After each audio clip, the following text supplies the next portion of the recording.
this is kind of a two for one. Speaking of Discord and Twitch, Discord is introducing a small audience streaming feature that is no longer available on Game Informer. Hold on, can I find the story somewhere else? Scuff stream, guys. It's a 403 error. Discord small audience streaming.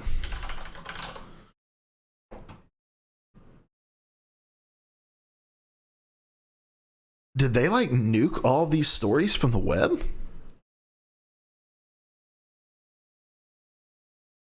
All right, I'm actually, this is weird. Bill, for real, you're connected into the Twitch world. Did you see this story earlier where Twitch was going to allow you to stream to an audience of up to 10 for like, if you just want to share like your gameplay with a few friends? They were going to build into their platform some ability to stream your gameplay, and now this story does not exist anywhere. This was Discord. Sorry if I said Twitch. This was Discord. This was a story published by Game Informer earlier today that no longer exists, because the link is titled "Discord Gets Small Audience Streaming." Bill for real says, I used to play games while in a call with my friend and just share screen. That was basically that. Yeah, so now I go to this article from Game Informer and I get a 403 access denied on that story.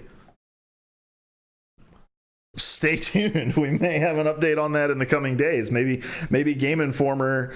And apparently there was okay. I do remember a part of this. Sorry, I'm getting something out of my pocket here. I do remember a part of this today being kind of funny, because I went to the Game Informer the Game Informer article about it, and they were like, they also released this really like weird video about this, and when I went to go click the video, it was unavailable. Discord had taken it down. So I don't know if this was something that came out before it was supposed to, but I'm interested. I'd love to. I wish Cody was around, because I'd give Cody a call. Let me see if Cody's on Discord real quick. See if I can get him on location. He's not. Let's see.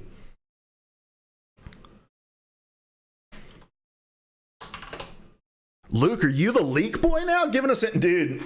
Discord about to send some fucking private investigators to my door. Be knocking on my door. They're like, hello, sir.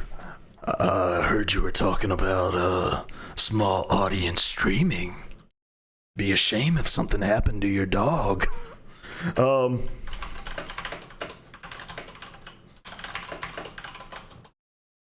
right, I'm pinging Cody real quick. We'll give him a couple seconds to respond.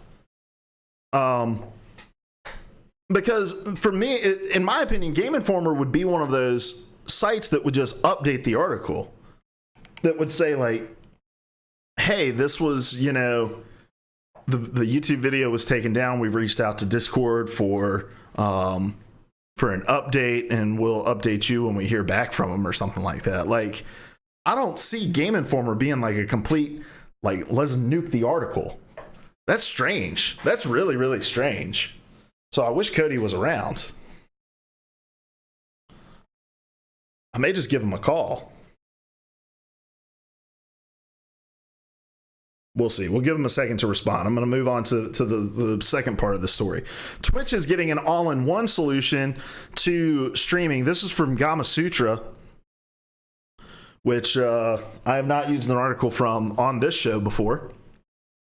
Look at this layout, guys. Is this the fucking early 2000s? All right, it says this is from Alyssa Mickaloon. It says, it looks like the streaming platform Twitch is cutting out the middleman and releasing its own software for setting up and hosting streams. Twitch has announced a beta for Twitch Studio, a program that aims to roll all the different aspects of setting up a stream into one platform-specific application. Streaming platforms like Twitch can be a useful tool for developers looking to interact with their communities, and Twitch's new offering takes some of the friction out of those first steps towards live streaming. Twitch Studio looks to eliminate the need for programs like OBS and XSplit that handle the more technical side of setting up a stream on platforms like Twitch, and offers a handful of Twitch integrations on top of that. That being said, Twitch notes that it sees Twitch Studio as a more accessible way for new streamers to get set up, rather than something that will lure experienced streamers away from the programs they already use. Beyond just basic stream operations, Twitch notes that the program offers guided setup tutorials, a handful of stream layout templates, and a built-in feed for things like messages, alerts that pop up during a broadcast. More features are planned for the months that follow the beta's launch, like an in-game overlay and capture card support. So this Bill for Real in the chat says, I called this. I thought E3, but still, yeah, I think I remember you mentioning something like this on during our E3 prediction show. This is an interesting move, and it's strange for a couple reasons. First of all, it makes a hell of a lot of sense for Twitch to do this. Like, why would you not get in the game with this stuff?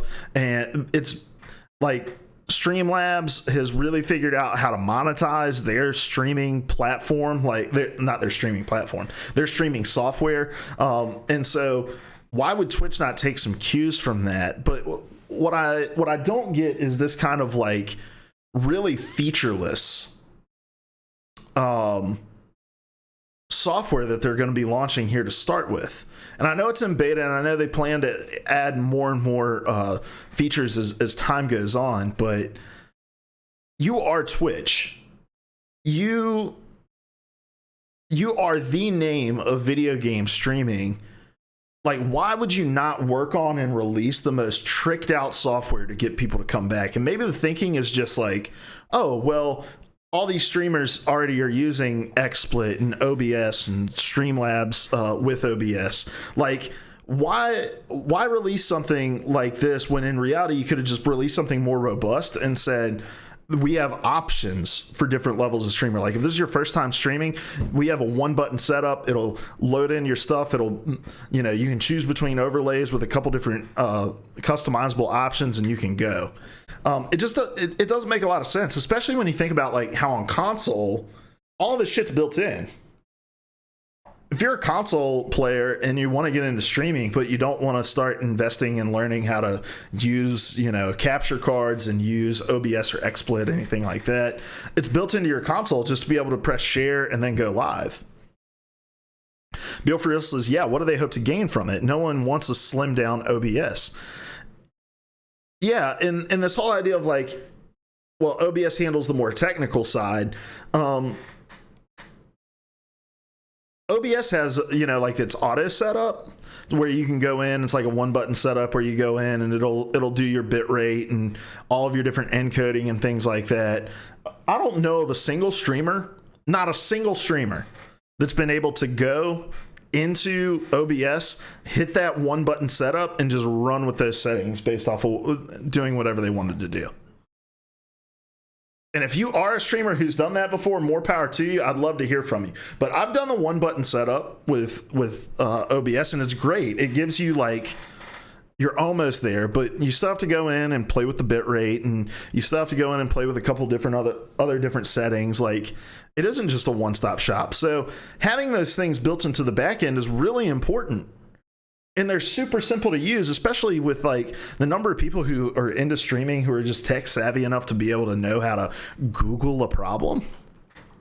Like I was having a problem with Overwatch one time where like I'm getting terrible stutters both in game and in stream, but no other game was doing it for me. And it was like, well, you need to stream in borderless window with Overwatch if you're going to do display capture.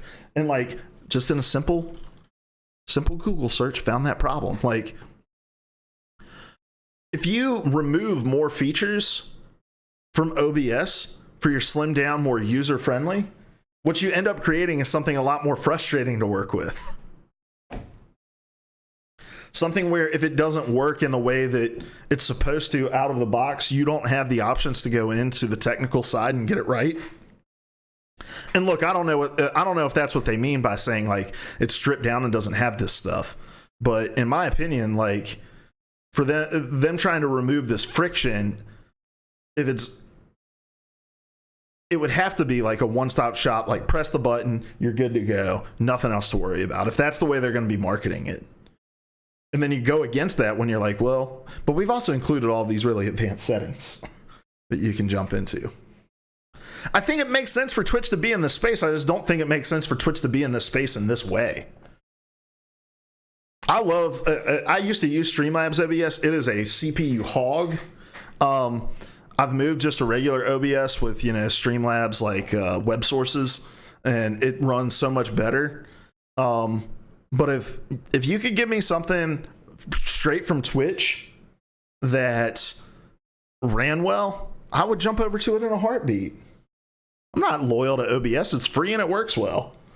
If Twitch was to put something out like that and it was one less third party I had to worry about, Twitch understands their platform better than anybody, I'd be down for it. But this isn't the way.